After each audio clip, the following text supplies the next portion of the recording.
नमस्कार मंडळी, मी आहे दीपाली आणि माझ्या चॅनलवर तुमचे स्वागत आहे. मी कथा घेऊन येत आहे मन माझे तुझे झाले, सीझन 2 भाग 4. मंदार घरी आला. आजी आजोबांसोबत बोलून रूममध्ये निघून गेला. सरिताने सगळ्यांसाठी कॉफी ठेवायला सांगितली. आजी आजोबांसाठी चहा करायला सांगितली. मंदार रूममध्ये फ्रेश होण्यासाठी आला. रूममध्ये आल्यावर त्याला गौरीची आठवण आली. मला तिला बघायचे आहे. तिच्या भावाच्या घरी जाऊ का? मंदार मनात म्हणतो. फ्रेश होण्यासाठी गेला. गौरी रूममध्ये निघून गेली. किया आली. ती बघते तर तिची आई आली आहे. किया तिच्या आईला मिठी मारते. किया कशी आहे? कधीच माहेरी येत नाही. मीच तुला भेटायला आली, कियाची आई म्हणते. आरव बघावं लागते, आता वेळ नसतो, किया म्हणते. पाणी आणायला जाते. गौरी रूममध्येच असते. कियाची आई चांगली नाही आहे. ती कियाला गौरीबद्दल भरवत राहते. गौरी मनात विचार करत होती. किया तुझ्या नंदेला चांगलं घर भेटले, किती श्रीमंत आहे. तिच्या नवऱ्याची स्वतःची कंपनी आहे, पैसेच पैसे आहे, कियाची आई म्हणते. आई असू दे, आपल्याला काय करायचे आहे, किया म्हणते. किया तू वेडी आहे का? तुझा फायदा करून घे. आरवला पण आता शिक्षणाला पैसे लागतील ना, कियाची आई म्हणते. किया पण विचार करायला लागते. काजल घरी येते, फ्रेश होते. तिची आई चहा घेऊन येते. काजल चहा घेते. काजल गौरीचे पण लग्न झाले, आता तुझे पण लग्नाचे बघू, काजलची आई म्हणते. काजलच्या डोळ्यासमोर साहिलचा चेहरा येतो. ते माझ्यावर प्रेम करत असतील का? माझ्या डोळ्यासमोर त्यांचा चेहरा का आला असेल? मला साहिल सर आवडायला लागले का? काजल विचार करायला लागली. काजल, काजल, तुझे लक्ष कुठं आहे? मी तुझ्यासोबत बोलत आहे, तिची आई म्हणते. लग्नाचा मी अजून विचार केला नाही आहे. गौरीचं म्हणशील तर मंदार सर खूप चांगले आहे.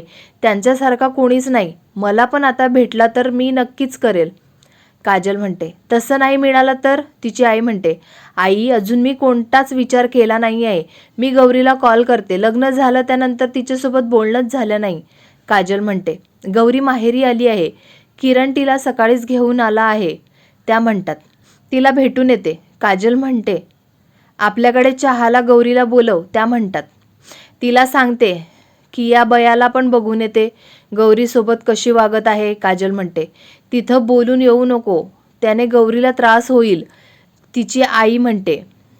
काजल गौरीकडे जायला निघते. आजी आजोबा बोलत होते. बाहेरून पारू असा आवाज आला. पारू, तुला कोणीतरी हाक मारत आहे, आजोबा म्हणतात. दोघं पण बघायला जातात.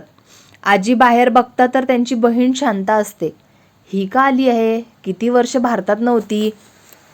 आता मोठ्या गोष्टी सांगेल. माझ्या मुलाने मला इथं घेऊन गेला, तिथे घेऊन गेला, आम्ही हे विकत घेतलं, आजी मनात म्हणतात. काय ग, मला बाहेरच उभं करणार आहे का? बोलवत नाही का, शांता म्हणतात. हो, चल मस्त गप्पा मारू, आजी म्हणतात. शांताला घरात घेऊन जातात. इंदूला सरिताला हाक मारतात. इंदू आणि सरिता पण येतात. मंदार, साहिल, रिद्धी पण आले. ही आजी का आली आहे? खूपच त्रास देते, कधीच नीट बोलत नाही. आता मी काही लक्ष देणार नाही, साहिल म्हणतो. मला पण सारखी बोलत असते. तू कधी लग्न करणार आहे, किती शिकणार आहे, रिद्धी म्हणते. आता गौरीला त्रास देईल का? रिद्धी, तू गौरीसोबत थांब, गौरी खूप साधी आहे. साहिल, त्या आजीच्या मुलाची माहिती आपल्याला काढावी लागेल, मंदार म्हणतो. माझ्या डोक्यात एक आयडिया आली आहे, आपण ते करायचे का? रिद्धी, तुझी मला जास्त मदत लागेल, साहिल म्हणतो. तुझ्या डोक्यात काय आले आहे? आपले नाव नाही यायला पाहिजे, बाकी आपण सगळं करू, रिद्धी म्हणते. साहिल, जास्त डोकं लावू नको, आपल्या घरातल्यांना काही वाटायला नको पाहिजे, मंदार म्हणतो. मावशी नमस्कार करतो, सरिता आणि इंदू म्हणतात. शांताच्या पाया पडतात. सरिता, मंदार, साहिल रिद्धीकडे बघतात. ते पण पाया पडायला येतात. मंदार, साहिल रिद्धीसोबत पाया पडायला जातात. पाया पडतात. साहिल रिद्धीला धक्का देतो. ती शांता आजीच्या अंगावर पडते. तिचं लक्ष नसते, ती जोरात पडते. तुम्हाला मी दिसत नाही का? मला लागले ना, शांता म्हणतात. साहिल हसत असतो.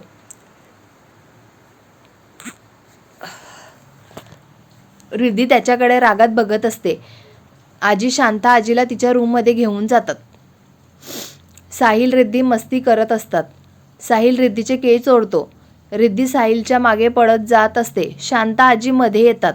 त्यांच्या पायावर पाय ठेवते. त्या ओरडायला लागतात, तुम्ही काय लहान आहे का रे? असे घरात काय पडत आहे? त्या चिडून म्हणतात. रिद्धी रूममध्ये जा, सरिता म्हणतात. तुमची सून कुठं आहे? ती दिसली नाही आहे. शांता आजी म्हणतात, ती माहेरी गेली आहे, उद्या येईल.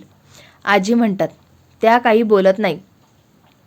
मंदार साहिल जवळ जातो. त्याच्या कान पकडतो. खूप मस्ती सुचत आहे ना? मंदार म्हणतो. कान सोड, माझा कान तुटेल, साहिल म्हणतो. मंदार कान सोडतो, हसायला लागतो. साहिल, डोकं खूप चालते, त्या मोठ्या आहे, असं नाही करायचे, आजोबा म्हणतात. त्या पण किती बोलता, त्रास पण देतात, साहिल म्हणतो. आपण त्यावर मार्ग काढू, आजोबा म्हणतात. काजल किरणकडे आली. किया आणि कियाची आई बोलत होत्या. हॅलो वहिनी, काजल म्हणते. हॅलो काजल, किया म्हणते. ही गौरीची मैत्रीण आहे ना? कियाची आई म्हणते. हॅलो आंटी, काजल म्हणते. काय ग, कोणाच्या घरी कधी पण येता का? कियाची आई म्हणते. आत्ताच ऑफिसमधून आली, त्यानंतर आली, मी काही जेवायला नाही आली, माझी आई जेवण बनवत आहे, काजल म्हणते. काय उर्मट आहे ग, मोठ्या माणसांसोबत असं बोलता का? कियाची आई म्हणते. मी चांगलंच बोलत आहे, काजल म्हणते. माझी सून असती ना तर तुला चांगलंच सांगितले असते, सरळच केली असती, कियाची आई म्हणते. मग तुमची सून होऊ का? त्या प्रशांतसोबत लग्न करू का? त्या प्रशांतला पण माझ्या सासूला पण चांगले सरळ केले असते, काजल म्हणते. तू जास्तच बोलत आहे. कियाची आई काजलला मारायला आली. काजलने त्यांचा हातच मागे केला. काजल, आईचा हात सोड, दुखत असेल, किया म्हणते. त्या ओरडत असतात. काजल हात सोडते. गौरीच्या रूममध्ये निघून जाते. किया, ती मुलगी अशी कशी मध्येच निघून गेली? तू तिला काहीच बोलली नाही, कियाची आई हात दाबत म्हणतात. आई, गौरी आली आहे, तिला भेटायला काजल आली होती, तू पण जास्तच बोलत होती ना, किया म्हणते. किया, तिची मैत्रीण कशी आहे, तू पण चांगले वागू नको, तुलाच त्रास होईल, अर्णवचा विचार कर, कियाची आई म्हणते. किया पण विचार करायला लागली. गौरी काजलला हाक मारते. गौरी आणि काजलला मिठी मारते. काजल कशी आहे? गौरी म्हणते. मी मस्त, तू पण छान दिसायला लागली आहे, जिजू खूप प्रेम करता ना, काजल म्हणते. गौरी मस्त लाजते. दोघी पण बोलत असतात. मंदार, सकाळी लवकर जाऊन गौरीला घेऊन ये, तुमच्यासाठी सरप्राईज आहे, विनायक म्हणतात. येस डॅड, मंदार म्हणतो. ते जेवण करून घेतात. किरण पण घरी येतो. कियाच्या आईला बघतो. डोक्यालाच हात मारून घेतो. त्यांचे लक्ष नसते. किरण त्याच्या रूममध्ये जातो. त्याच्या रूमकडे जायला निघतो. त्यांच्या पाया पडतो. बोलत नाही, रूममध्ये निघून जातो. फ्रेश होतो, कपडे चेंज करतो. गौरीला बघायला जातो. काजल आणि गौरी गप्पा मारत असतात. पुढील भागात मंदार गौरीला घ्यायला येतो. विनायक काय सरप्राईज देणार असणार? किया गौरीसोबत नीट बोलेल का? कियाची आई गौरीला काही बोलेल का? जाणून घेण्यासाठी पुढे ऐकत रहा. मन माझे तुझे झाले, सीझन 2 भाग 4. कथा आवडत असेल तर लाईक करा, कमेंट करा.